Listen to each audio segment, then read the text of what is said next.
Hi friends, నేను ఈరోజు ఫేస్బుక్లో నా పేజీలో నుంచి ఎతుకుతూ ఉన్నాను. యాక్చువల్లీ రీల్స్ చూస్తూ ఉంటే ఒక ఫ్లిప్కార్ట్ సంబంధించిన ఒక ఆఫర్ ఉండేది కనిపించింది ఫ్రెండ్స్.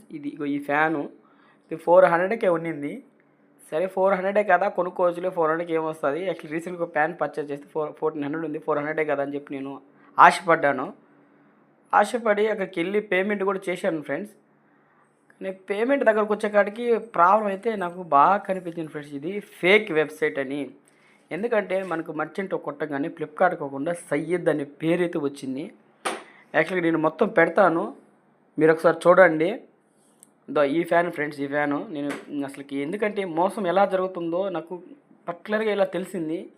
ఇట్లా నేను యాక్చువల్గా అన్నీ ఫిల్ చేశాను. ఒకసారి ముందుగానే చూసి తర్వాత మీకోసం ఫిల్ చేస్తున్నాను. ఇక్కడ నేను ఎంత మోసం జరుగుతుందని మనం ఇక్కడ కానీ చిక్కామా అంతే, మన అకౌంట్ నుంచి డబ్బులన్నీ వెళ్ళిపోతాయి ఫ్రెండ్స్. ఇట్లా ఫేక్ వెబ్సైట్లు పెట్టేసేస్తున్నారు. యాక్చువల్ అక్కడ రివ్యూలు కానీ ఫోటోలు కూడా ఆన్ కావట్లేదు ఫ్రెండ్స్. ఇట్లా చేసి చూడండి, ఇక్కడ ఈ విధంగా ఉంది. యాక్చువల్గా ఈ సైట్ మన ఫ్లిప్కార్ట్ సైట్ వాడే వాళ్ళకి అయితే తెలిసిపోతుంది ఇది ఫేక్ వెబ్సైట్ అని చెప్పి. జాగ్రత్తగా ఉండండి ఫ్రెండ్స్. ఈ లోకమంతా ఫేక్ అనే అంటే నకిలీ ప్రపంచంలో మనం బ్రతుకుతున్నాం కాబట్టి నకిలీగానే